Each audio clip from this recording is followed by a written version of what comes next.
Bienvenidos hermanos a este día séptimo, a esta séptima entrega del Padre Camín que nos está haciendo el favor de reflexionar y de platicarnos la historia de la intervención de la Virgen de Guadalupe en la conformación de nuestro país mexicano, en nuestra nación.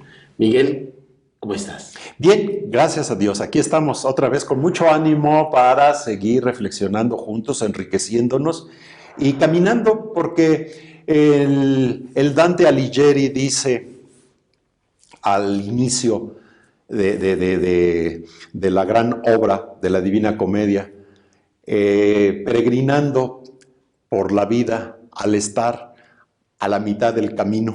Muy bien, muy bien. Ahí entonces así vamos, Sí. peregrinando, etcétera. ¿De qué se va a tratar este episodio? Mira, nos quedamos en los años 60. Ajá, ajá. El gran acontecimiento eclesial de los años 60. La Virgen de Guadalupe, México, no podemos estar disociados de la Iglesia Universal. Uh-huh. Y como decía el Papa San Juan Pablo II, el gran don que el Espíritu Santo ha dado a la Iglesia es el Concilio Vaticano II. Uh-huh. Entonces, dos papas conciliares, el Papa Juan XXIII, San Juan XXIII, que lo convoca, el Papa San Pablo VI ahora. ¿Y qué sucede? ¿Qué pasa? Quiero tomar primero el concilio en su contexto general. Uh-huh. Dice el Papa Juan XXIII, convoca un concilio, no porque en este momento haya, por ejemplo, que hacer una definición dogmática en la Iglesia, como a veces se había necesitado realizar, porque haya herejías, porque haya nada, no. Ay, entonces ¿para qué quiere un concilio? Le dijeron. Es que quiero hacer un concilio pastoral. Y dijeron, ¿y eso qué es? ¿Y cómo se come? ¿Y para qué sirve? Uh-huh. Para que la Iglesia esté presente en el mundo. Eso es la pastoral, el buen pastor Cristo que se hace presente en el mundo. Y además y entonces utilizó una metáfora. Abrió la ventana en San Pablo Extramuros, porque ahí hizo el anuncio del concilio, porque necesitan entrar aires nuevos a la iglesia. Porque ya aquí, cuando está en un lugar cerrado así, ya el aire se va viciando, ¿verdad? Ya necesitamos nuevos aires. Y además necesitamos ponernos al día, el famoso aggiornamento, como dicen los italianos. Esta palabra tan interesante que usan los italianos y que nosotros no usamos en castellano, me da mucha pena, ¿por qué no? Pero al estar al día, estar hoy, ¿verdad? Poner al día, llegar al día, empatar. Exactamente, juntarnos con el día. Eso es. El mundo era, en los años ya 60, después de la Segunda Guerra Mundial, era un mundo de muchos cambios, muchísimos cambios, de mentalidad, de acciones, de pensamiento, todo. La iglesia no podía quedarse atrás, marginada, viviendo del Concilio de Trento, que fue grandioso el Concilio de Trento en su momento, o de otros muchos aspectos. No se niega toda la tradición, no se niega toda la doctrina, todo lo... Pero no es lo mismo a veces haberlo definido en la Edad Media que ponerlo en este momento, en estas circunstancias ciertamente tan importantes, tan significativas. Comienza el concilio, una nueva visión del concilio, una nueva visión de la iglesia. En la primera etapa que se concluye, no se entrega ningún documento, no se entrega absolutamente nada. En el aula conciliar entró un documento que era el mejor hecho en la etapa de preparación, que era el documento que estudiaba sobre la liturgia de la iglesia, la manera de hacer el culto y pues algunas situaciones que ya decía uno, están medio ilógicos. A veces ya un poquito ahorita, 50 años después, 70 años después, ya las nuevas generaciones ya no entienden mucho de qué hablamos los anteriores, porque los que nos tocó todavía la celebración de la Eucaristía en latín, por ejemplo, toda la liturgia en latín, en fin, ese mundo anterior pues ni lo comprenden, ni lo ven, ni nada, o sea, no saben de lo que se trata. Los más grandecitos pues ahora ya somos los que nos recordamos de cuando éramos niños, estar en esa situación. Este documento entonces era el más avanzadito. Habían presentado un documento sobre la Iglesia, pero parecía más un tratado de Eclesia de cualquier universidad romana que lo que pensaban. No, y lo rechazaron, reháganlo, porque pues el concilio tiene la capacidad de rehacer. Tal vez a veces algo que nos falte hoy por hoy para empezar a entender todo esto que ha sucedido y pasado, es conocer las etapas del concilio, qué aportó, qué entregó y cómo tenemos que seguir caminando entendiendo el concilio, porque han pasado más de 50 años y todavía no se comprende del todo. Se muere el Papa el siguiente año, el Papa Juan XXIII, San Juan XXIII. Y dijeron, ay, vamos a enterrar al Papa, y lo enterraron, y con él vamos a enterrar al concilio. Pero viene otro gran Papa, el Papa Pablo VI. Y dice, lo primero que les recuerdo, a otro día que fue electo, lo primero que les recuerdo es que la iglesia está en concilio. Oh, dijeron, ni modo. Los viejitos recalcitrantes y todo aquello, la curia romana, mis tías ricas que eran así, estrictamente porfirianas y de la estricta observancia. Ay, la iglesia cambia, hay cambios, qué horror, qué pasa, etcétera. El fin del mundo, me voy a suicidar, etcétera. Así es el verdadero fin del mundo. No es cierto, no es el fin del mundo, nada es el fin del mundo, y lo hemos visto durante siglos y seguirán. Y olvídense de cuando les dice que en 3 días se acaba el mundo y 3 días de tinieblas y todas esas vaciladas. Eso no es cierto. Nadie sabe el día y la hora. Definitivamente. Ay, Dios mío. ¿Qué pasa? Pues florece el primer documento del concilio, que es el documento sobre una constitución sobre la Sagrada Liturgia. Y no se imaginaron el efecto dominó que iba a tener esto. Porque se les olvidó un concepto medieval. Lex orandi, lex credendi. La ley del orar es la ley del creer. Lo que oramos es lo que creemos, y lo que creemos es lo que oramos. Y al cambiar la manera del orar, o entenderla, descubrirla, profundizarla, ojo, tenemos que pensar cómo estamos planteando todo, cómo estamos planteando la fe. Por eso va a venir una nueva manera de entender, de comprender la evangelización de la iglesia, que es la tarea fundamental de la iglesia. O sea, lo dice también Pablo VI muchos años después, en el 75, en Evangelii Nuntiandi. Sí, no entender. Todo cambiar. Revísese todo. Una vez se enojaron porque dije en una ponencia que el concilio mandó revisar hasta las enaguas de las monjas, y un padre se sintió ofendido. Dijo que era mucho, pero es la verdad. Sí. O sea, les cambiaron los hábitos raros y extraños, ya pesadotes así de muchas. Y qué bonita vemos a las monjas ahora como mujeres muy del día, muy de hoy, muy contemporáneas, etcétera, sin tantas cuestiones raras, etcétera. Lo mismo nosotros los clérigos, y todos, ¿no? Más sencillos. Y ese marcar por la sencillez, definitivamente. Aún las monjitas de clausura siguen siendo también ya más sencillas, o sea, ya no son tan rebuscadas. Aquello, no, se acabó todo aquello, definitivamente. Entonces, pues no se enojen, pero de veras hasta las enaguas de las monjas había que revisar. Y revísense todo.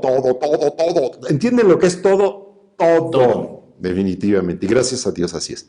Bien, ¿qué dice la Sacrosanctum Concilium entonces, ese primer documento? Miren, dice, vamos a quitar de la iglesia lo que se nos ha pegado de polvo que no tiene ningún sentido. Lo vamos a echar para afuera. Hay que barrer. Entonces también hay que limpiar, hay que sacudir. En fin, vamos a rescatar lo que es valioso, auténtico y que se va perdiendo. Entonces, pues no podemos dejar de tener en cuenta pues toda esta perspectiva. Vamos a poner al centro a la persona de Jesucristo. Él es el centro de la vida de la iglesia, de la comunidad cristiana. Y su sacerdocio, cómo Él realiza el culto agradable a Dios y asocia a ese culto a su amadísima esposa, la iglesia. Y estamos formando un solo culto, cabeza y cuerpo. Y la liturgia va a ser para nosotros la cumbre y la fuente de la vida de la iglesia. O sea, hacia allá tendemos y de ella nos vamos a enriquecer. Toda la vida de la iglesia, por eso sigue siendo teórico a veces, toda la vida de la iglesia la vamos a ver desde la perspectiva de la liturgia. Cumbre. O sea, vamos a llegar a la plenitud.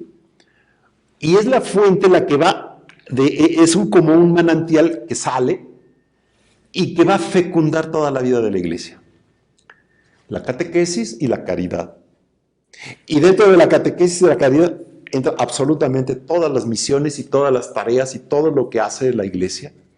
A nivel de la promoción, a nivel de la ayuda, a nivel del servicio, a nivel de todo lo que quieran. Pero allí va a estar.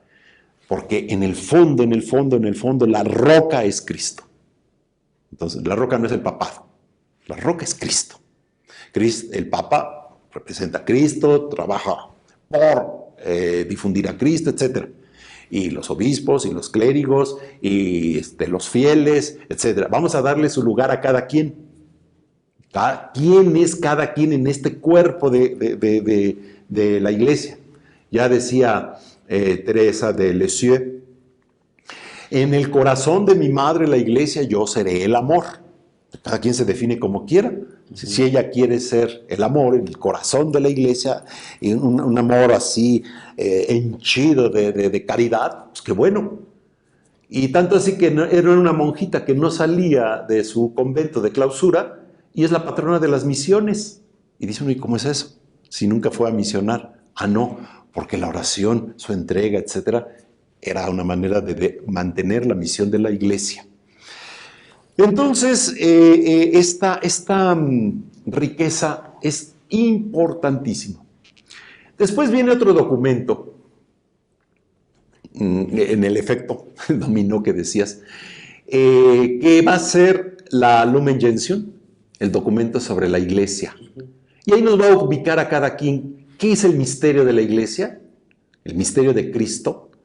La iglesia nace de Cristo muerto en la cruz.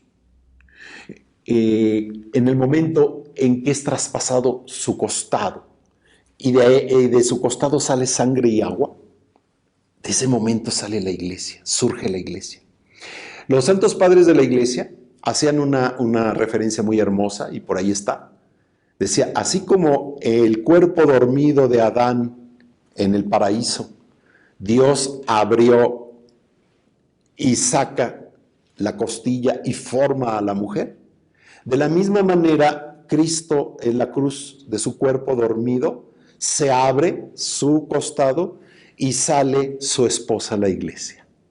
Es una teología eclesial muy bella, muy significativa, expresada por los santos padres, y que nos tiene que hacer pensar mucho en verdaderamente qué es la iglesia, porque a veces tenemos unas definiciones de iglesia tan raras, tan extrañas, o lo que vemos nada más, lo que dice la comadre, lo que dice fulanito, sutanisto, lo que dice la prensa. La iglesia dice, no es cierto, eso es pura mentira. ¿Cómo que la iglesia dice?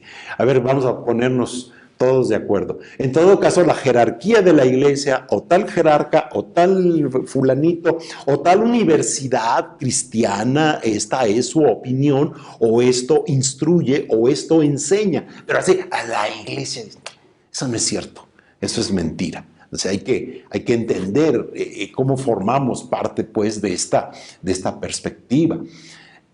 Y además, al pie de la cruz, los dos grandes testigos del hecho.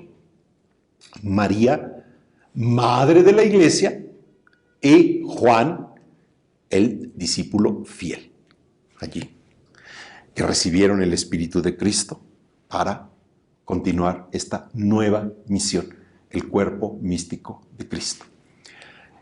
Ese documento, después de hablar de cada miembro de la iglesia, habla de un miembro eminente, un miembro grandioso, que es la Virgen María, capítulo 8 de la Lumen Gentium.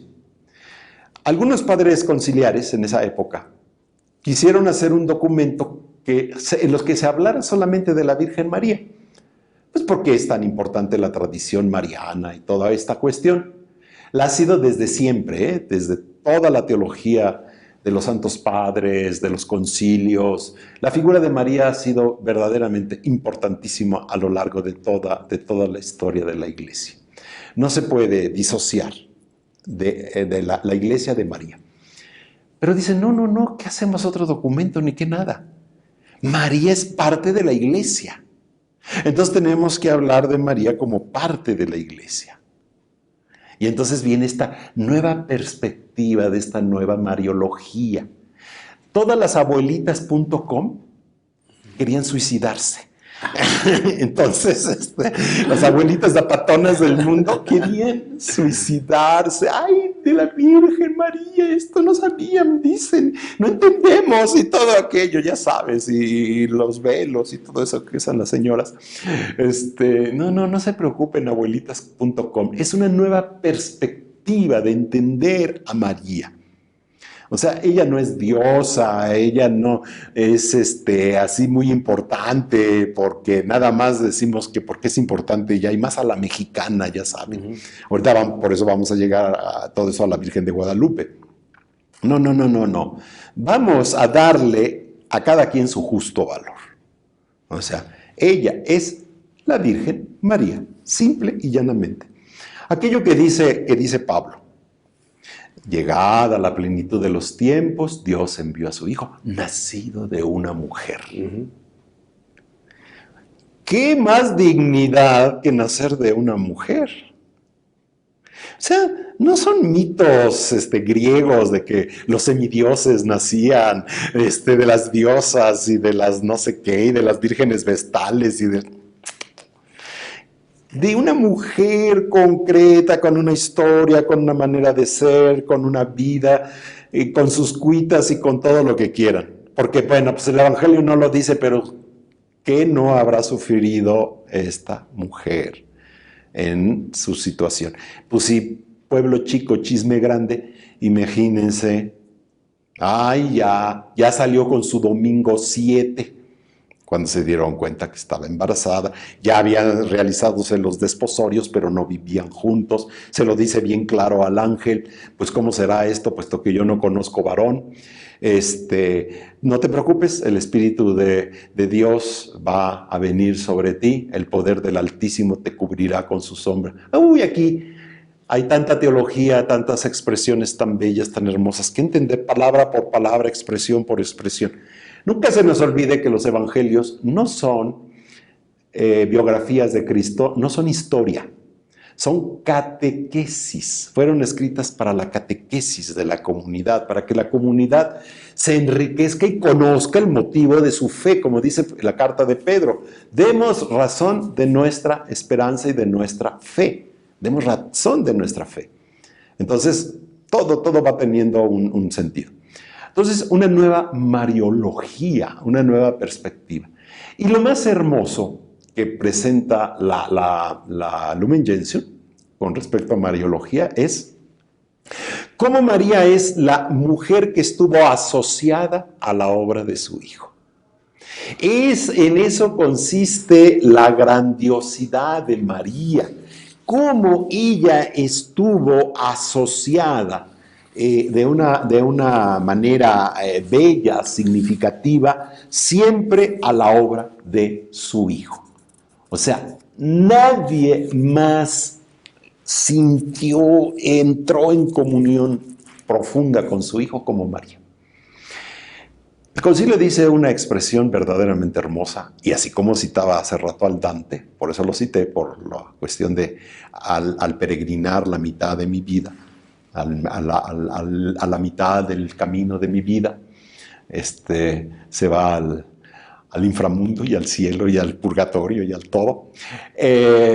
Dice el concilio algo hermoso, y que de veras tendría que estar escrito en letras de oro en todas las iglesias donde haya una imagen de la Virgen María.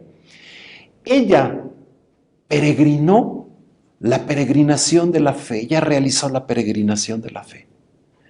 La fe no es fácil, señores y señoras, y amiguitos y amiguitas, y niños y niñas y todos. La peregrinación de la fe es bien difícil, o sea, crecer, captar, entender, desarrollarla, todo es verdaderamente impresionante.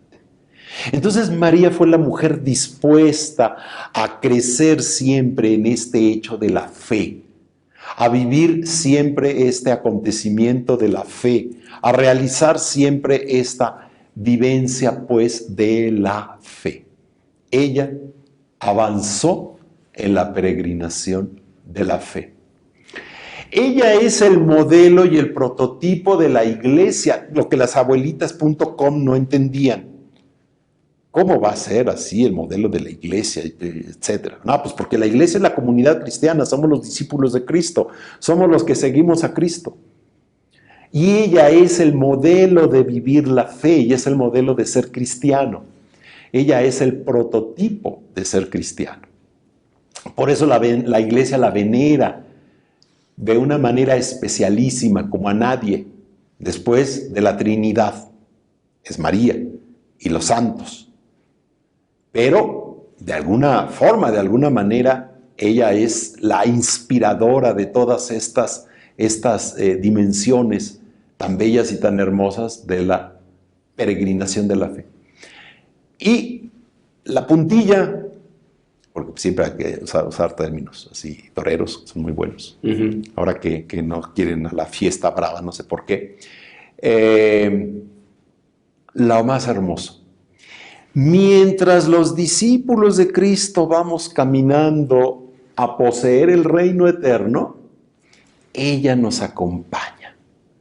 Ella está junto con nosotros mientras peregrinamos nuestra propia peregrinación de la fe y mientras vamos llegando al reino de los cielos. Entonces, esto es ciertamente importante.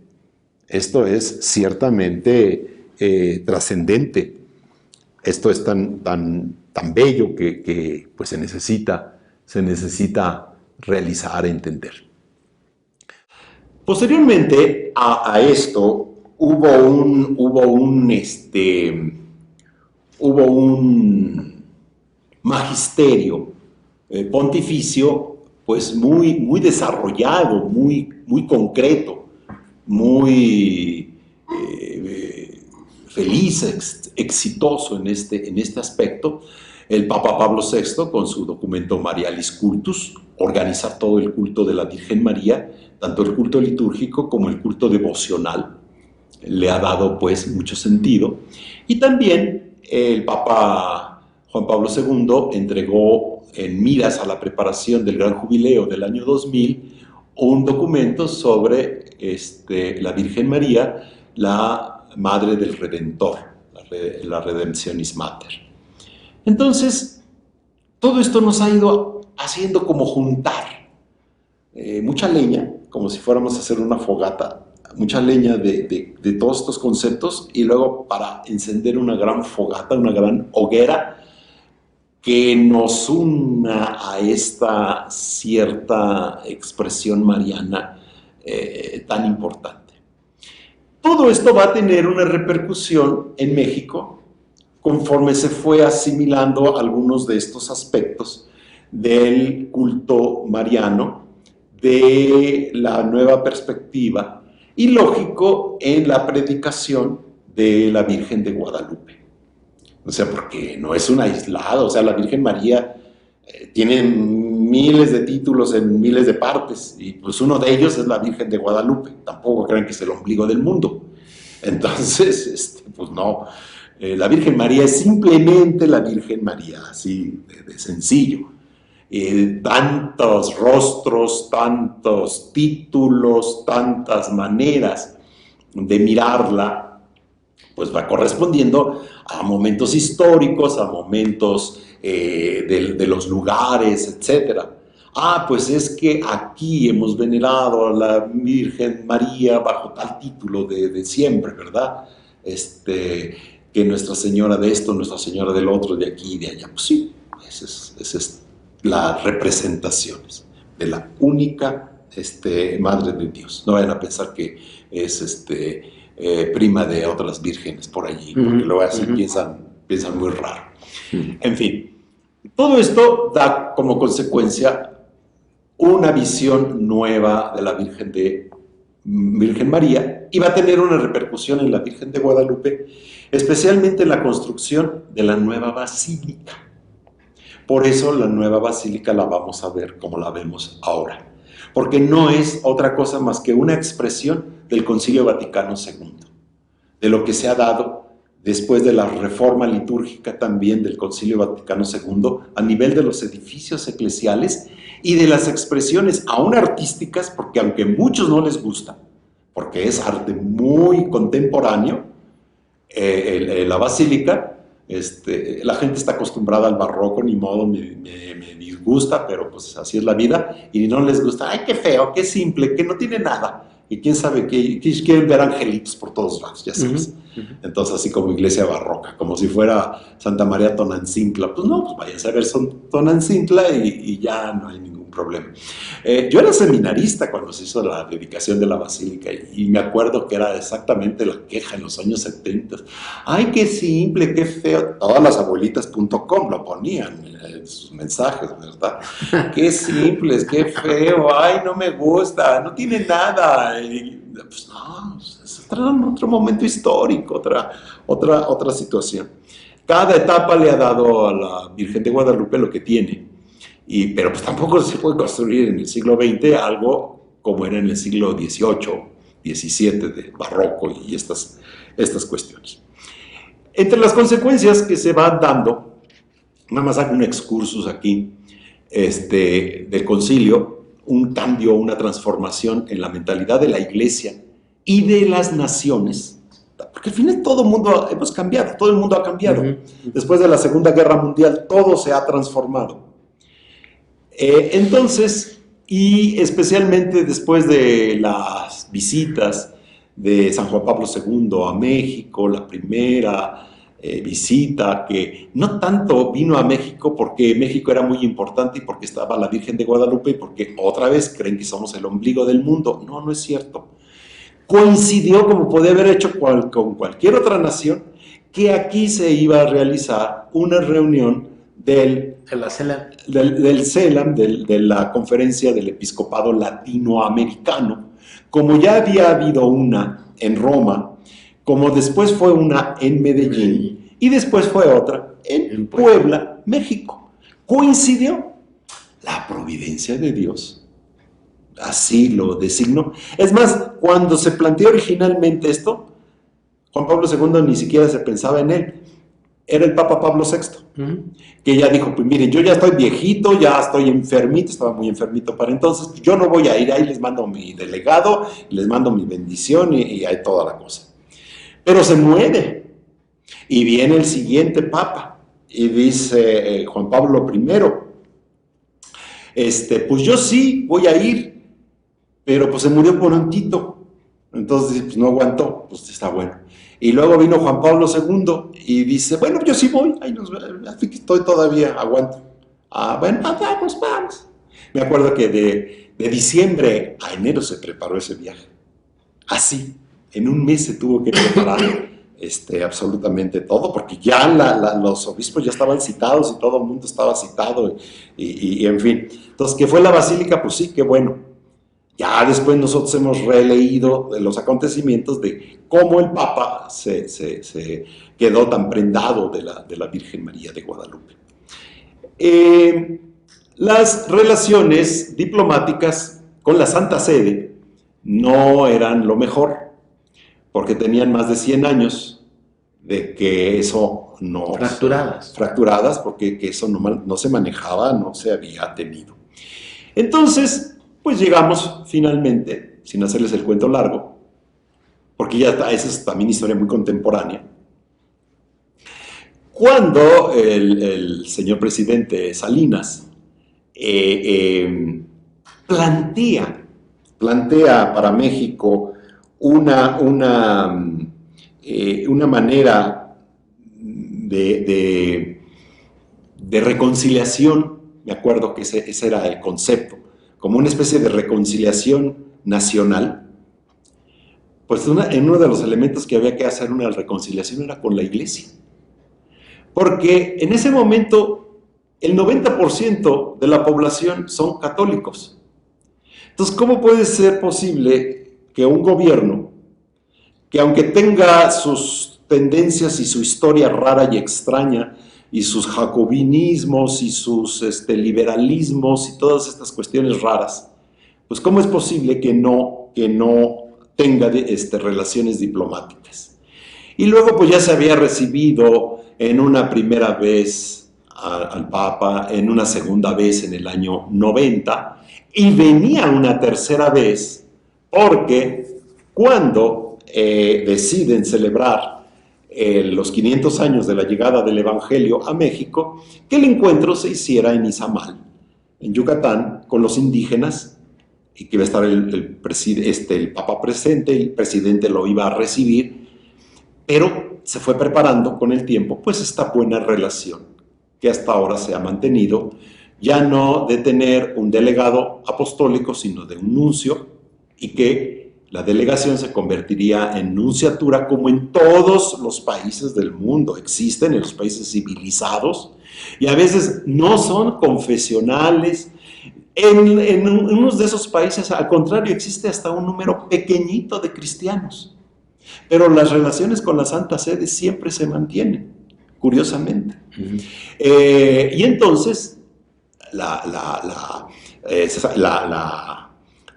México, el gobierno de México va a tener en Roma va a poner su respectiva embajada y su respectivo embajador. Y van a entrar en esas relaciones. Miren, la diplomacia es más importante que nada. Ya les hablé, ya les dije por qué se llama diplomacia, porque en el tiempo de los reyes se escribían en los diplomas los acuerdos, etcétera, en fin. Y por eso era tan importante el canciller, porque el canciller era su tarea. Porque además, muchos de la corte ni siquiera sabían leer y escribir, Entonces, alguien preparado. Entonces, cuando alguien es chiquito y un papá era listo y decía, ay, este chiquito lo voy a enseñar a leer y a escribir y que aprenda latín y que aprenda el idioma propio y que aprenda otros 2, 3, pues por eso los diplomáticos tienen que saber idiomas, pues para poderse comunicar, si no, pues entonces, ¿qué vamos a hacer? Por eso en Roma mismo existía lo que se llamaba el Colegio de Nobles, ahora es la Academia Eclesiástica, para poder tener gente preparada pues, para estos cargos y saber manejar. La diplomacia a veces ayuda más que cualquier conflicto, que cualquier forma de hablar, etc. Pues se necesita mucho. Y también es un carisma. También es un carisma que se necesita para poderlo realizar. Finalmente, en 1992, en México va a cambiar la realidad. Y se va a realizar algo que, ojo con el nombre, se llama el reconocimiento de las iglesias, o sea, de las iglesias, de todas las comunidades que son confesionales. Aquí entran los hermanos mayores, como decía también Juan Pablo II, los judíos son nuestros hermanos mayores. Entran también otros grupos de cristianos, porque hay muchas denominaciones de cristianos, aún iglesias históricas serias, que también las tenemos, y aún las cuestiones de sectas. O sea, la división de la división de la división de la división de tal grupo, etcétera, en fin, toda esta cuestión. Y los nuevos grupos religiosos. También entran esos nuevos grupos que se fueron creando por pues, cuestiones muy, muy curiosas a veces, que dice uno, bueno, pues, es parte de la cultura actual, ¿verdad? Este mundo tan ecuménico en el que vivimos, que tenemos que entenderlo, y que claro, un buen cristiano con sus perfectas bases y todo eso no tendría ni por qué dudar, ni por qué nada. El problema es que la falta de formación de los cristianos, ahí está el problema. Ya San Agustín se quejaba de eso, no sé si lo sabías. No. Decía San Agustín, ¿cómo es posible que ustedes estén tan poco instruidos en su fe? Y lo escribe por ahí en uno de sus opúsculos. No es posible, dice. Necesitan asistir a la formación. El obispo en aquel entonces era el catequista, no mandaba una señora gorda para que fuera la catequista, no. Ni una chamaquita. Ni una muchachita, exactamente. Ay, qué piadosa, buena, simpática. No tengo nada que hacer. No tengo nada que hacer en mi casa. Mi mamá me deja venir, o me vengo con mi mamá, ¿no? Y mientras la mamá está chismeando con las otras gordas allá afuera. Ellos chismean mucho. No, el catequista es el obispo, ese es el catequista verdadero. ¿Qué somos los presbíteros en las comunidades? Aparte de ser el liturgo, que no es lo mismo que el liturgista, somos catequistas. A mí cuando me dicen, yo doy la catequesis, no, yo soy el presbítero, soy el catequista. Yo soy el que tengo que realizar en el nombre de Cristo esta tarea. Por lo tanto, comienza una nueva etapa de nuestras relaciones de iglesia-estado. Y por lo tanto, pues, una visión totalmente nueva en este aspecto. Que bien, ahí vamos caminando.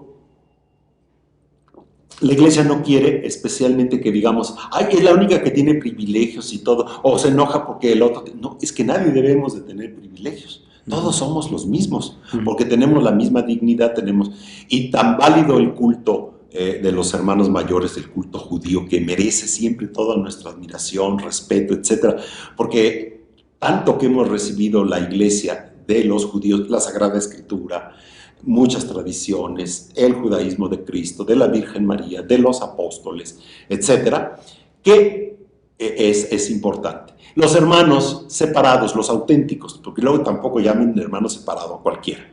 Los auténticos de las iglesias tradicionales, bueno, son momentos históricos muy difíciles que se fueron dando. Y entraron tantos intereses políticos, económicos, etcétera. En fin, consecuencias de la Edad Media, consecuencias de la búsqueda del Renacimiento por tener una nueva manera de ser, en fin. Y pues ahí entramos todos. Y en fin, ahí estamos. Entonces, no es por privilegios ni por nada. Simplemente ahora se habla tanto de los derechos humanos porque la profesión de fe es un derecho humano en este sentido. Y ha sido el contexto entonces en el que Concilio ha tenido repercusiones doctrinales, todo lo que les he dicho de la Virgen María, la eclesialidad y otras cuestiones que podríamos profundizar en nivel de la liturgia, pero ahí ya los remito al curso de liturgia y a los otros cursos de liturgia. Y una cuestión práctica, pues también de esta manera de estar presentes en una nación. Era muy curioso porque sabíamos que todos los políticos, los otros, bautizaban a sus hijos, iban a su primera comunión, iban a la confirmación, iban a todo, pero la iglesia no existía. No, y la iglesia oficialmente en México no existía. No, pero si no hay ninguna iglesia, yo no veo ninguna, no hay ningún católico. Se fueron, se esfumaron, quizás dónde estén. Oficialmente nadie existía. Y todos los muchachillos esos estudiando en escuelas católicas, Sí. en colegios. Y también los políticos Todos estudiaron allí, todo. Es que este México de la apariencia, ¿no? México de la estar manteniendo ciertas ideas jacobinas, ciertas ideas liberales, etcétera, en dos niveles. ¿No? Y las esposas de los políticos, la señora piadosa, que lleva esto, que regala al otro, que organiza esto, que organiza la fiesta patronal, que lleva la kermés de la parroquia, la kermés de etcétera. Más todo el mundo de asociaciones que a veces no conocemos que existen, que por ejemplo nos han llegado mucho por España. Cada colonia tiene sus fiestas y sus tradiciones y sus verbenas. Y ahí están todos ellos. Porque todos descendemos también de la gente que vino del exilio español. O sea, una vez una señora me preguntó, ¿y si nos vamos, llegamos a sus antecesores, hasta Juan Diego? No, le dije, todos vinieron en el exilio, pues ¿qué le hacemos? O sea, somos hijos del exilio al mismo tiempo. Sí. O sea, somos migrantes, ¿no? Y así tenemos que entender, pero al mismo tiempo mestizos, porque bueno, pues ya unos de estos del exilio ya se casaron con gente de México, y ahí nos empezamos a hacer, somos revoltura, y por eso en la mesa todos los días tenemos tortillas y pan. ¿Qué más mestizo? O sea, estos taquitos, no podemos dejar de comer taquitos, tortillitas, pero es pan español, es pan europeo, es pan de la cultura. El trigo es el pan de la cultura europea. Y de la cuenca del Mediterráneo, ¿no? Y a los que nos gusta tanto el aceite de oliva, pues aceite de oliva con sal y pan. Que además me contaban unos italianos, son amigos, en una ocasión en su mesa, que en tiempos de la guerra les contaban sus papás que era lo único que había que comer, una cruz de sal en el pan, una cruz de aceite y sal en el pan y basta. Entonces... Y gatos. Y gatos en Roma. Así, por eso ahora andan por todos. Pero no todos los días había gato tampoco, ¿eh? No todos los días. Ya se habían terminado. Sí, entonces órale que haya gatitos. Entramos entonces a una etapa importantísima y que no entendemos a veces y no conocemos, y que yo quisiera que supiéramos leer el edificio eclesial de la Basílica de Guadalupe. La Virgen María pidió una casita sagrada, no pidió un templo. Ese es un invento que hizo un traductor, mal traductor, que fue un señor de finales del 19, que está mal traducida esa manera. La mejor traducción para mi gusto es la del padre Juan Carlos Guerrero. No, el otro que fue canónigo de la basílica, padre Rojas. Padre Mario Rojas. Y por cualquier librería encuentran su traducción del Nican Mopowa, porque él sabía perfectamente el náhuatl desde su niñez. Un padre de la diócesis de Huejutla. Toda esa región de Huejutla y todo se sigue hablando náhuatl. Claro, el problema del náhuatl en México también es un excursus. Hay muchas ya formas de hablar náhuatl. O sea, no es la misma. Se ha modificado en muchas partes, en muchas regiones. Sí se habla náhuatl, del norte al sur se habla náhuatl, pero a veces ya con muchas variantes. Pero este es así como muy auténtico. Padre Mario Rojas.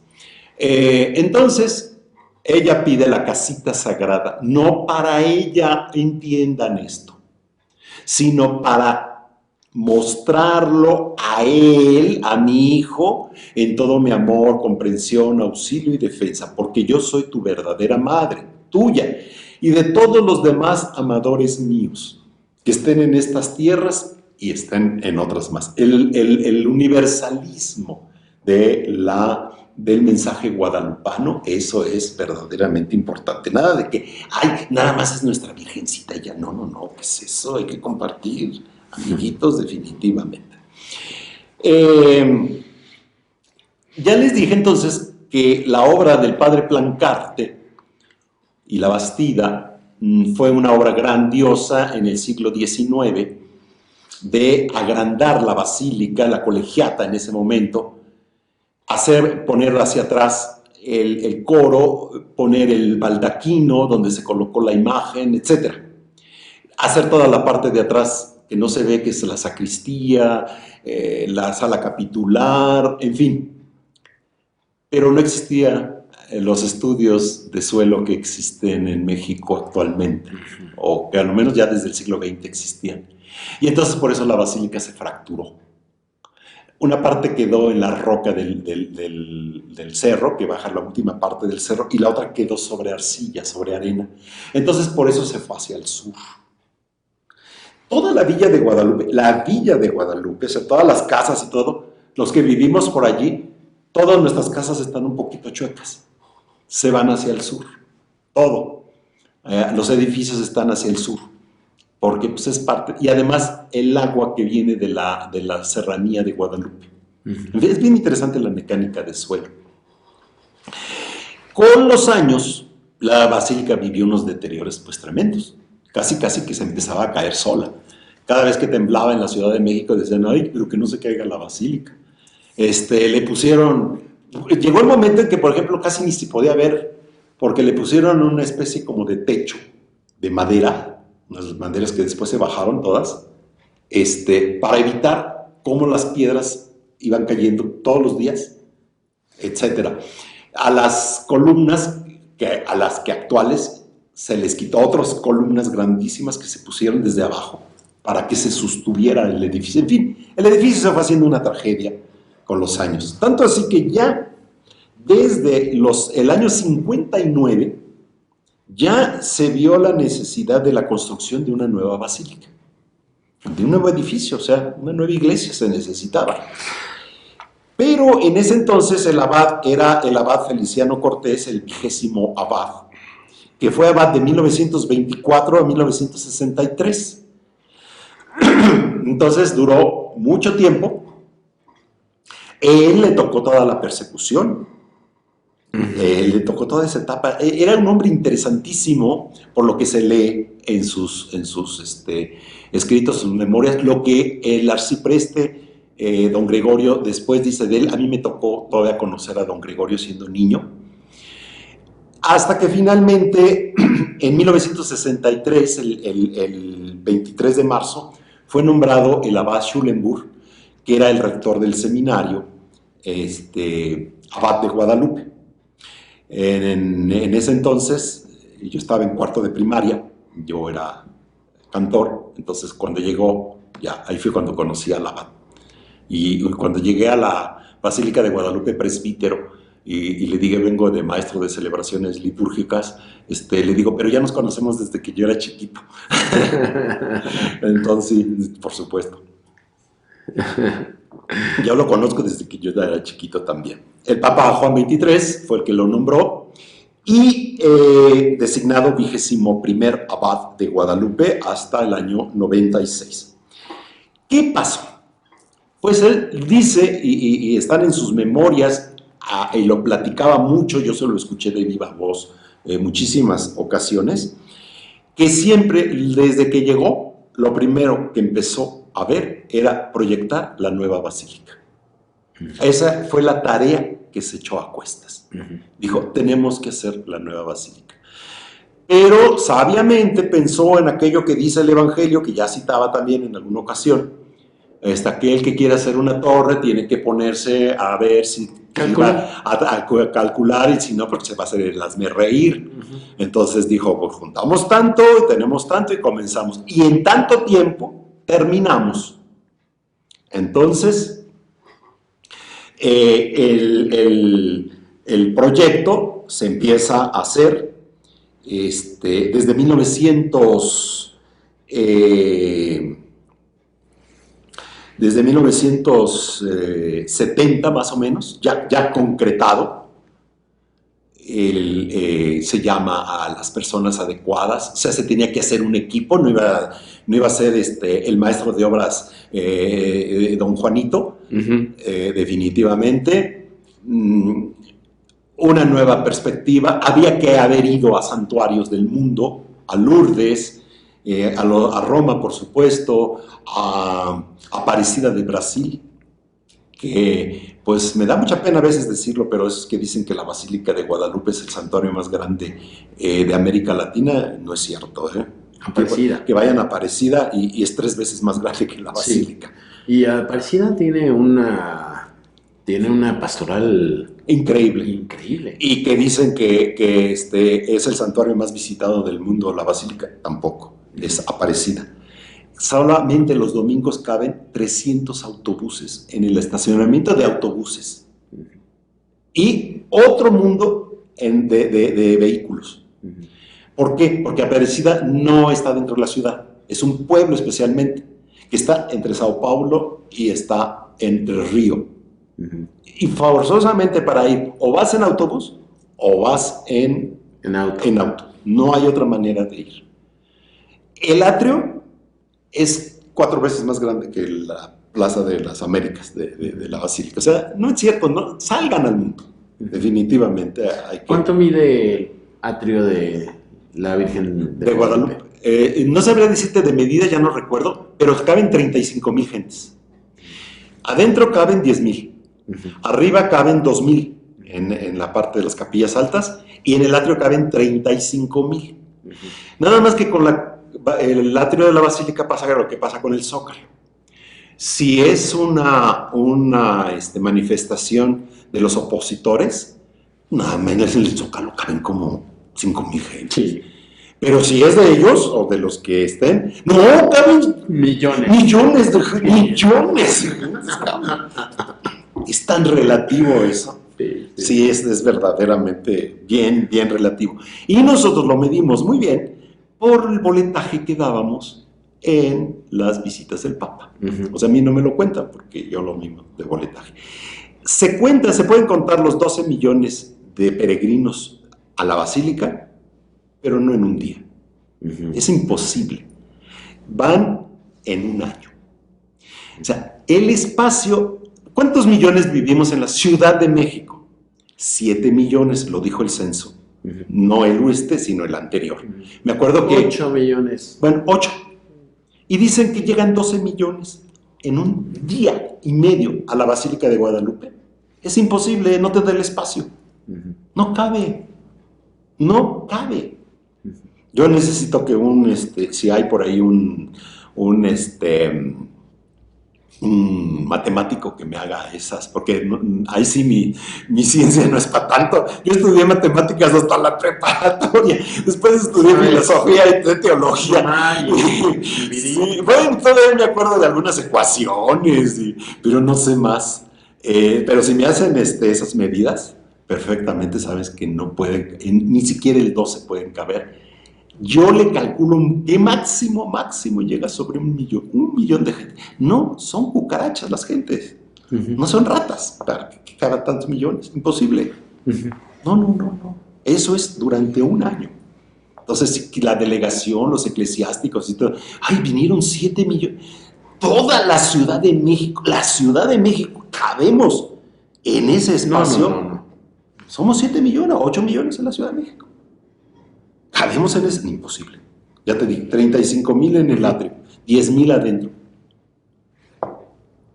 En la Basílica Antigua caben 200 gentes. Entonces, imposible. En la catedral, ¿cuántos caben? En la nave central, 300 gentes. Millones. Pero es que depende quién lo diga. ¿Quién lo diga? Exactamente, ¿verdad? Entonces... el 12 de diciembre de 1974 se puso la primera piedra de la nueva basílica. La primera piedra, ven el altar en la nueva basílica. Bueno, debajo está la cripta. Abajo, inmediatamente del presbiterio, hay una capilla, la capilla de la resurrección, de la cripta para los nichos.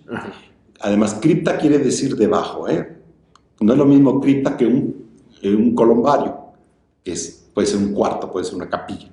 Porque a veces le llaman criptas a los nichos, no.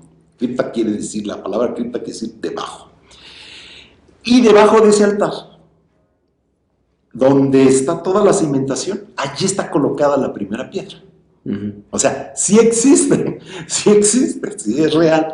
Y dentro de ese bloque, que me acuerdo que era un bloque grande, yo estuve en esa celebración, era acólito. Se metió como cuando metes en los planos, ¿cómo se llaman estos? Un pergamino. Sí, un pergamino, pero dentro de un Relicario. No, de estos redondos, Tú. un tubo, como un tubo exactamente. Me acuerdo que es de acero inoxidable. Y ahí se metió, etcétera, el arzobispo, el cardenal Miranda, paz, el abad Schulenburg, paz, etcétera. Todo un documento ahí está, y se colocó. Como una cápsula de tiempo. Es una cápsula de tiempo. También siempre, en la iglesia siempre se hacen esas cápsulas de tiempo. Entonces, comienza la basílica a construirse, la gran colecta, y eso ayudó otra vez al espíritu guadalupano, a despertar el espíritu guadalupano, a valorar el sentido de ese edificio, la casa común, la casa de todos. Finalmente, el 11 de octubre de 1976, se hizo la dedicación de la basílica. Se hizo la dedicación en 2 días. La víspera, el 11, se hizo el rito litúrgico de dedicación, y el día 12 se hizo el traslado de la imagen y se celebró la primera Eucaristía. Y al final apareció el Papa Pablo VI en unas pantallas con la tecnología de la época, Sí. Pues no le podemos pedir peras al olmo, y se vio el Papa y dio un mensaje que está por ahí en la liturgia de las horas, como oración, como lectura segunda de la Virgen de Guadalupe. Era el 81 aniversario de la coronación de la imagen de Guadalupe. El cardenal Miranda fue el legado pontificio, porque se le dijo al Papa, igual al Papa Pablo VI, que viniera, pero ya dijo, ya estoy enfermo, estoy viejito, ya no puedo andar. No tenía el ánimo del Papa Juan Pablo II, que venía casi. Él decía que aunque sea en camilla, pero venía, ¿verdad? Definitivamente. Entonces eso fue el día 11, el día 12. En la noche el día 12 hubo un gran espectáculo popular con bailes mexicanos y todo aquello en el atrio. El día 13 hubo un gran concierto en la Basílica Nueva, que vino el maestro de capilla de San Pedro, de la Ciudad del Vaticano, el maestro Bartolucci, vino a dirigir una obra que él mismo había escrito, un oratorio, que se llama el Oratorio de la Ascensión. La Orquesta de México, el coro del Instituto Cardenal Miranda, más otros coros que se unieron, el padre Javier González, Mi papá. realizando la música. Ahí estaba tu papá, ahí estaba el maestro Villaseñor, que escribió mucho, también para la misa escribieron. La misa de la Basílica de Guadalupe, la dedicación, fue escrita especialmente para ello, y la hizo también el maestro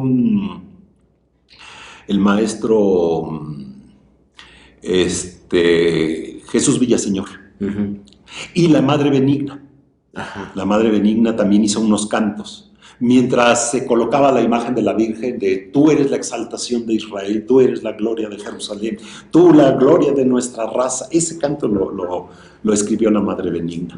O sea, ¿No tuvo que ver Javier González, el padre Javier González, en esa...? Sí, en el escrito, sí, él dirigió la misa de dedicación, él la dirigió.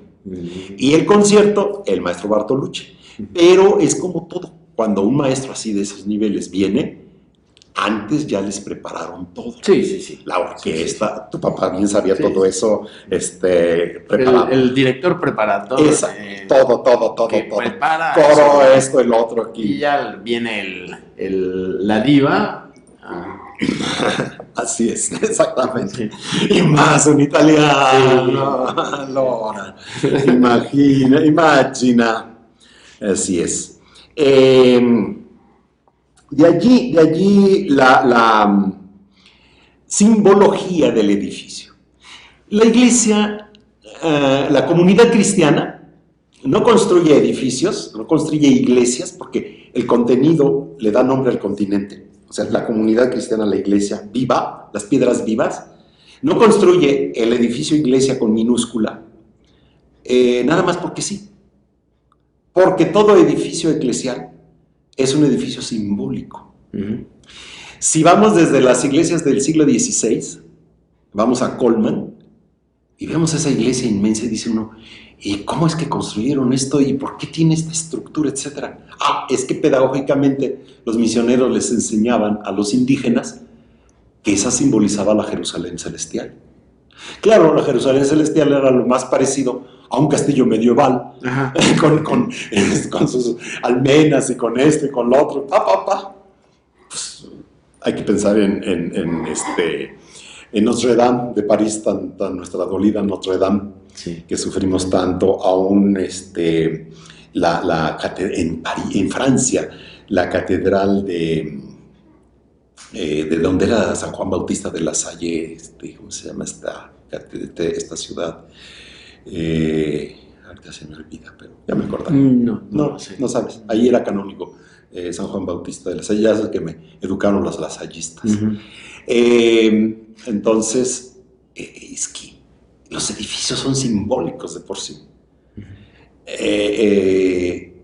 Entonces no podemos construir edificios nada más por construir. Es más, desde que empezó la primera iglesia, oficialmente, aunque ya la iglesia tenía otras, antes de Constantino, algunas fueron destruidas, la Basílica de San Juan de Letrán, finalmente el edificio basílica, como tal romano, se transformó para que acogiera a la comunidad y para que viviera la comunidad allí la fe, celebrara la fe. Por eso no es templo. Ahí, muy cerca de Santa María in Cosmedi, acuérdate que hay dos templos, uno el de Vestra y el de no sé quién, chiquitos templos romanos allí. En donde no entraban más que los sacerdotes. Exactamente. Y el pueblo afuera sin nada. No. Esperando. Sí, la liturgia cristiana no es eso. Desde la Domus Ecclesiae, desde la casa de la comunidad, es una sala común, estamos aquí, en la familia. Hasta bajar allí mismo en Roma, Santa Sabina, San Clemente Romano, ¿te acuerdas todo esto? Sí, sí. Entonces, definitivamente allí tenemos todos esos lugares. Entonces, no construimos edificios por nada más construir, los construimos con simbolismo. La Basílica de Guadalupe, que está dentro de lo que ahora se llama el conjunto Tepeyac, porque no es solo la basílica nueva. Está la basílica antigua, está la iglesia de Capuchinas, está la capilla del Pocito, está la capilla del Cerrito, está el bautisterio, como lugares de culto. Entonces tenemos que verlos en un conjunto. Y es un santuario, el lugar santo, la meta de peregrinaje. Y hay que conocer todo lo que hay que conocer. Llevo tantas veces a tantas gentes a la Basílica de Guadalupe y me dicen, jamás habíamos entrado a esto, no sabíamos que existía, nunca lo habíamos visto, jamás han visto el museo que está detrás de la Basílica Antigua. Jamás habíamos subido al Cerrito y ahí hay unas pinturas muy interesantes. Jamás sabíamos que había un panteón arriba, el panteón de arriba, como decimos. No vayan nomás a la basílica, salgan corriendo, vayan, estén, cuando se pueda, ya ahora la nueva normalidad. Es un lugar muy interesante porque el santuario guarda otra cuestión importante. Es memoria histórica de los acontecimientos que han sucedido. Hay acontecimientos patrios muy importantes. Claro, principalmente están en el museo. Ya les decía de la Orden de Guadalupe, la cruz de la evangelización que estaba fuera de la iglesia de indios, que ahora, lógico, con esta ciudad contaminada, no la podemos tener en la intemperie. Entonces se tiene en un lugar bajo techo, bajo resguardo, porque no le puede caer lluvia ácida a una piedra del siglo XVI. Ujú. Entonces, si las piedras del Templo Mayor las cubren en las noches y cuando llueve y todo eso, pues, tenemos que preservar todo.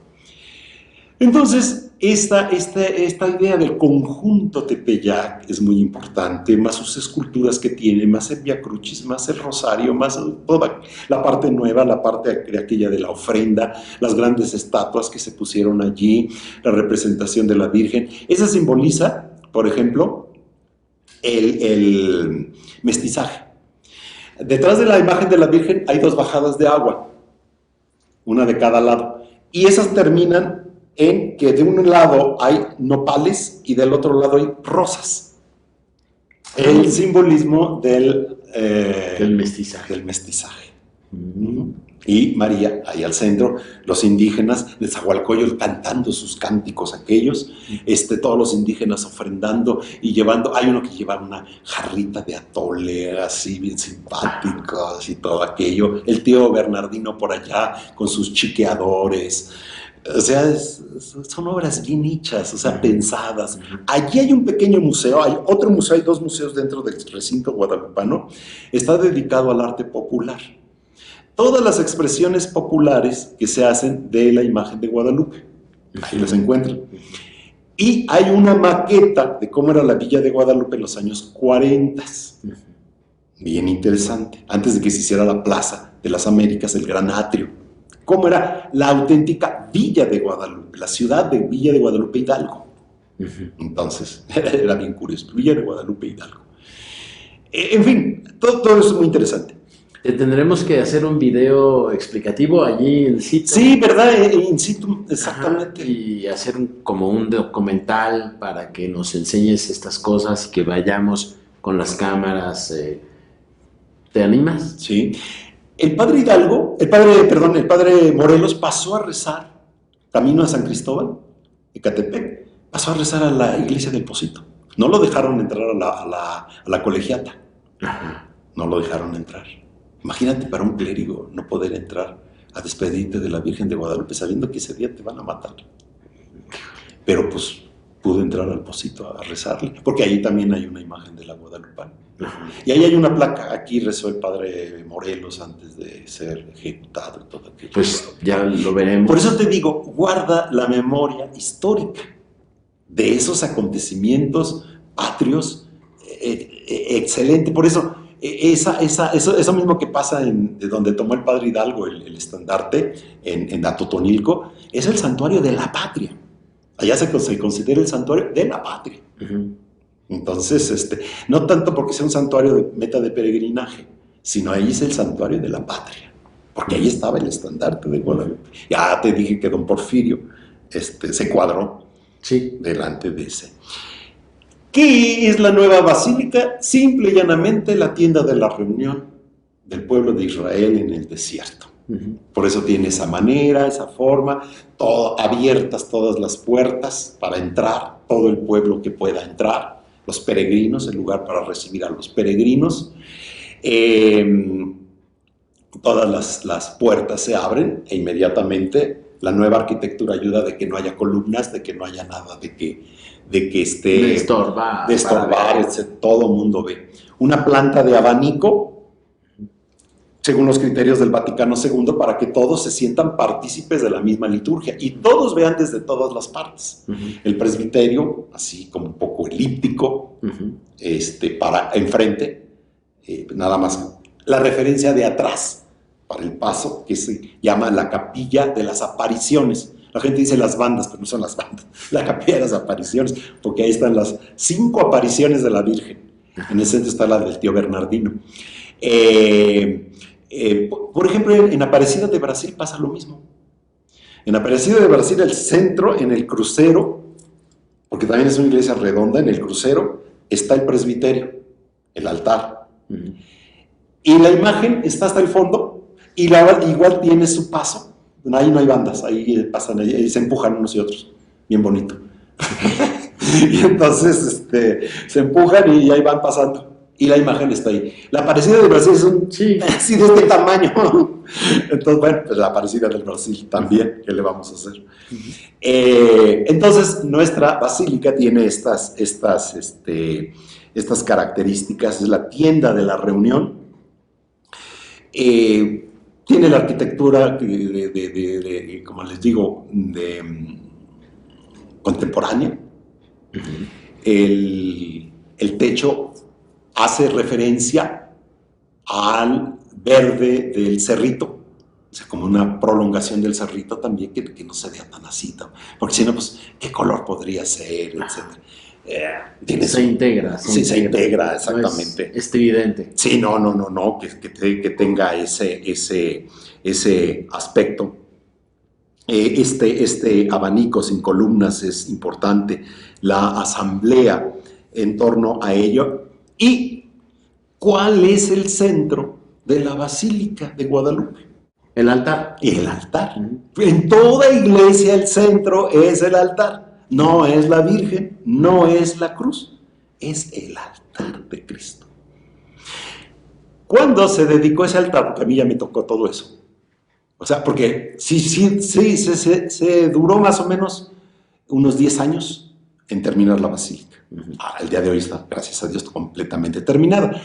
Hoy lo que se tiene que hacer es mantenimiento. En una parte donde van tantas gentes, ¿qué se hace? Mantenimiento. Y baños, y esto, y lo otro, y agrandar, y en fin. Pero la iglesia como tal está terminada. Entonces, es obra del abad Schulenburg. Y de lo último que se hizo fue el altar.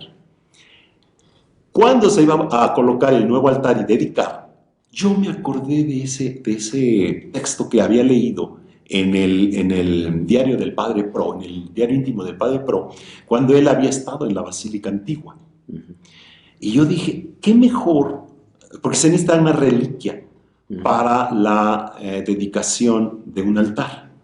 Yo no le creía mucho a las reliquias que estaban en la catedral y que, sin menospreciar, y algunas otras que me han dicho que son reliquias muy curiosas.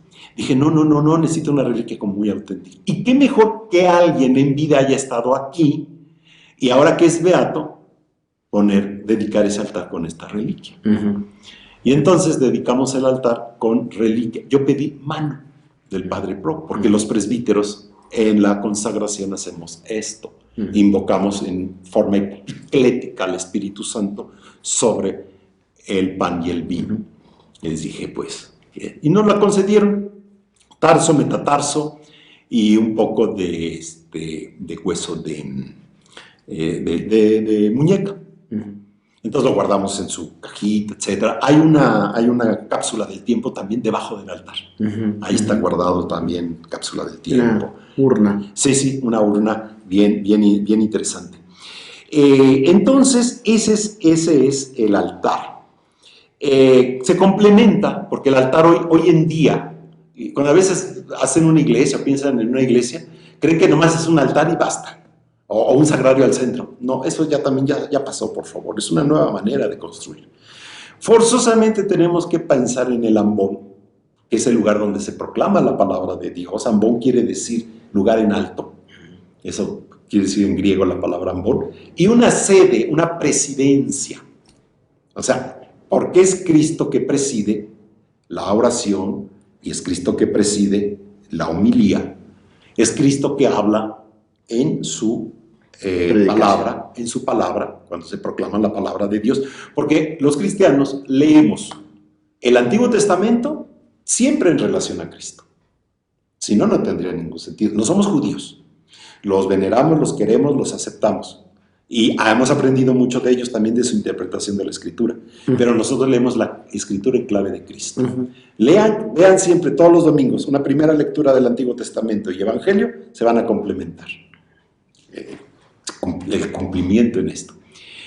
Y el Cristo que habla en el Evangelio mismo. Y el Cristo que se sacrifica y se hace comida para la asamblea allí reunida. Entonces, esta es la nueva visión que se tuvo en la basílica. Una sillería del coro, porque es una colegiata, necesita lugares para los canónigos, más los concelebrantes, un órgano monumental, un foso para el otro órgano y el coro, floreros, etcétera, y las banderas que están diciendo que ella es la emperatriz de las Américas. Y debajo de esas banderas quedó aquella cruz que donó el Papa Juan Pablo II en 1992. De la nueva De la evangelización aquel entonces. De la nueva evangelización. Sí, ahí quedó. Esta cruz como... Sí, un poquito sesgada. Mocha, ¿no? Sí, sesgada de la parte de arriba y tiene una placa que eso se hizo en Santo Domingo. Uh-huh. De las viejas casas de Santo Domingo, de esa ciudad, Uh-huh. sacaron esas cruces. Uh-huh. Y las hicieron y las entregaron una a cada nación. Uh-huh. Y en San Pedro hay una. Si tú ves San Pedro de frente, el altar de la confesión, a mano izquierda, frente al San Pedro, allí está esa cruz. Al San Pedro de bronce. De bronce.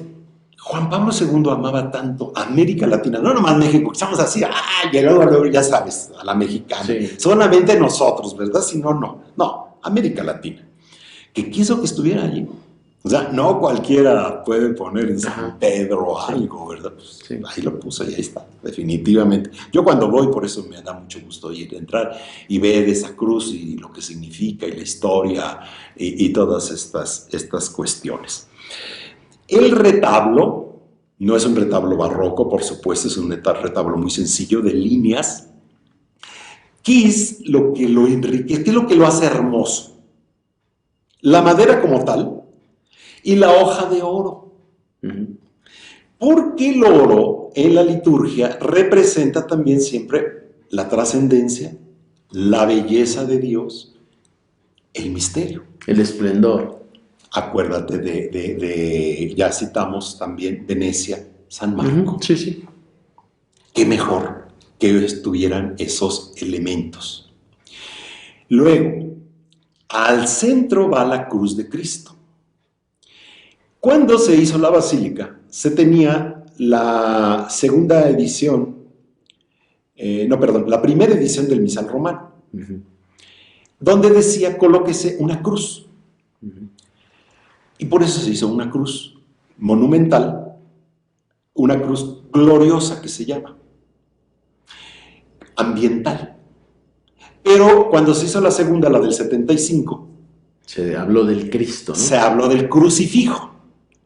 Colóquese un crucifijo. Y ahorita platico la historia del crucifijo. Sí. Ahora, si nos damos cuenta bien de esa cruz, porque a veces van a la basílica y yo no sé qué ven, hay que sentarse así en la basílica uh-huh. y estar contemplando, viendo. La cruz tiene 5 elementos que la configuran. Uh-huh. O sea, son 5 partes, hasta que se va haciendo una cruz muy pequeña.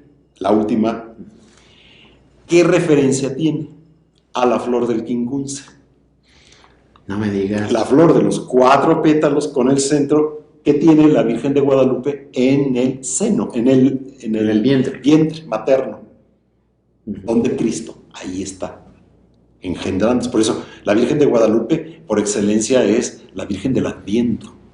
Uh-huh. Como la Virgen del Signo, que existe en Europa también, y en los orientales, que ponen a María orante, y en el signo está Cristo, con rostro grande, con el Evangelio, etc. Y ella es la que reproduce aquel hermosísimo salmo. Escucha, hija mía, el rey está prendado de tu belleza. Meten a la princesa con oro de Ofir. La acompaña el séquito de vírgenes, va vestida con las vestiduras más hermosas. Uh-huh. Todas esas figuras, esas imágenes, son imágenes, es literatura, pero detrás de la literatura hay conceptos, contenidos espirituales profundos definitivamente. Entonces, esa cruz tiene esa función. Definitivamente, hay que entenderlo. No la había captado nunca, me parecía un adorno. Uh-huh. No, No, no, no. Es una cruz ambiental, ciertamente, pero también es una cruz simbólica. Nunca hacemos edificios eclesiales sin simbolismo. Sí, sí. Pero todavía hay más. Cuando yo voy de peregrino a la Basílica de Guadalupe y saludo a la Virgen de Guadalupe, voy y le hago mis peticiones y qué bueno, y las acciones de gracias por los beneficios que por ella recibimos de Dios. Ojo, la Virgen no hace milagros. Entonces, ¿en qué termina? La liturgia, el culto o la piedad. Termina en Dios.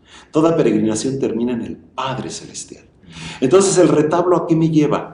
A la luz. Levanto los ojos y miro exactamente la celosía de arriba, que está la luz natural. Sí. Por eso hay horas que entra el sol. Hay un vitral, ¿no? Arriba hay un vitral y abajo hay unas formas caprichosas que se hicieron metálicas doradas para que cree un ambiente. Las mismas que tienen las lámparas. Sí. Que iluminan eso y que no tiene una iluminación muy exagerada. Es tenue.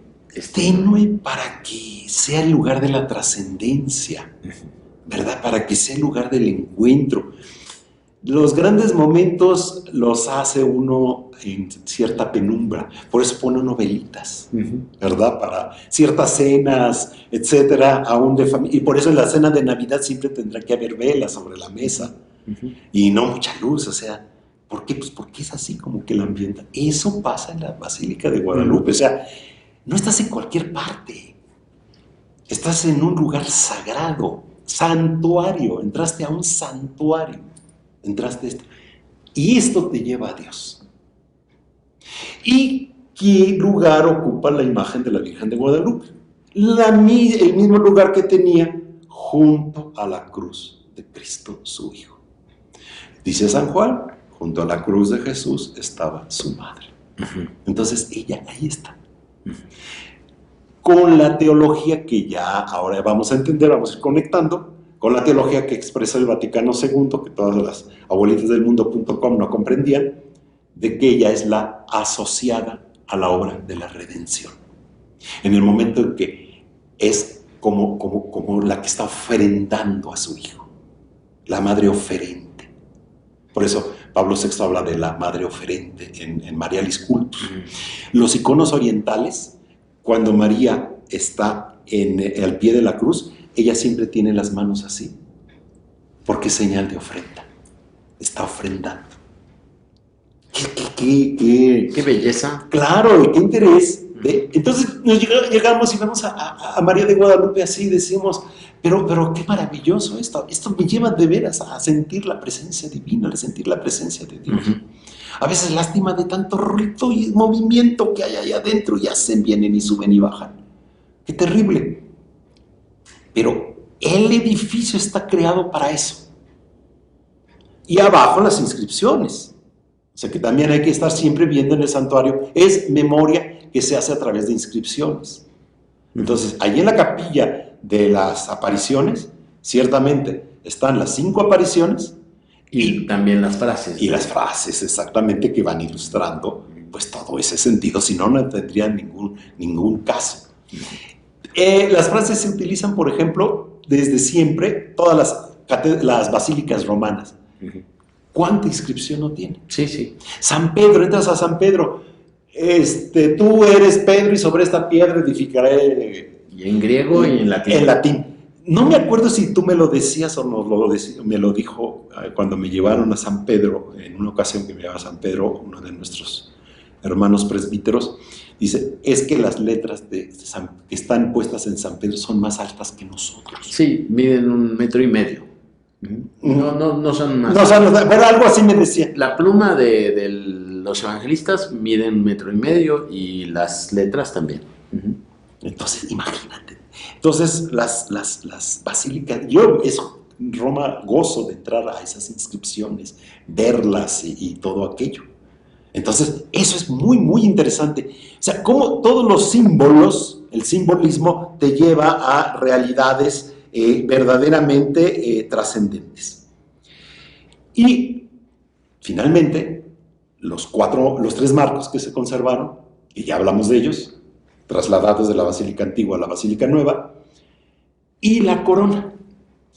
Pero para que la corona no se perdiera en ese inmenso retablo, entonces se le hizo un trascorona, Ajá. un elemento que la reubica, que la pone, además todo siempre en dorado, y que ahí está siempre este aspecto tan rico, tan interesante, puesto allí. Entonces, esta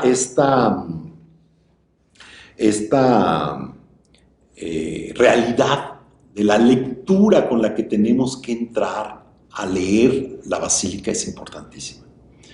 La trascendencia, la comunidad reunida y debajo los fieles difuntos. O sea, las cenizas o restos, porque también hay restos áridos que están en la cripta. Entonces, es la síntesis de la iglesia. Los que ya pasaron y están en la presencia de Dios o están en proceso de purificación y veneramos, guardamos con toda devoción sus restos o sus cenizas, la comunidad viva, etc. Y esto nos vuelve a llamar la atención de tantos abusos que se tienen ahora en torno a las cenizas, y que el Papa ya mismo, a través de la Congregación de la Doctrina, ya llamó la atención. No puedes andar tirando las cenizas de un cristiano en el mar, en el campo, en donde se te ocurra, convertirlo en quién sabe qué, andar colgando crucifijos, cristos con cenizas, tiliches, hacer los anillos, mandarlos al espacio, ponerlos debajo del árbol de no sé qué. O sea, hemos paganizado totalmente el sentido cristiano del cuerpo. Entonces, abajo en la Basílica de Guadalupe pensamos en esa realidad también. Ahora, en esta cultura que queremos de un plumazo borrar la muerte. Ay, no, lo menos, ay, no llores, no te preocupes, no esto, no, la muerte es para sentirla, para vivirla, para experimentarla, etc. La Virgen María lo experimentó, lo vivió, Cristo experimentó y lloró la muerte de Lázaro. Tampoco se quedó ahí tirado en una piedra llorando. No, Lázaro, levántate, sal, vámonos. Todo eso hay que entender. O sea, ¿cuánta lectura necesitamos hacer? ¿Cuántas perspectivas de toda esta realidad tan hermosa que tiene, pues, el lugar? El lugar, definitivamente. Y quiero, en la siguiente, nomás anuncio, terminar con lo que sería, porque ya hablé del altar, etcétera. Quiero terminar con el crucifijo, porque ese sí fue una obra nueva, que originalmente no se había pensado, pero quiero explicar ese crucifijo de la basílica que nadie lo ve. Nadie lo observa, o lo ven y no lo observan. Yo le he tomado muchas fotos. Es una joya, pues entonces Es una ahorita, belleza. en la siguiente sesión vamos a hablar de eso. Y vamos a poner las fotos. Perfecto, me parece muy bien. Muy bien. Pues Miguel, muchas gracias. Es una delicia. A la próxima. Muchas gracias, hermanos. Hasta la próxima.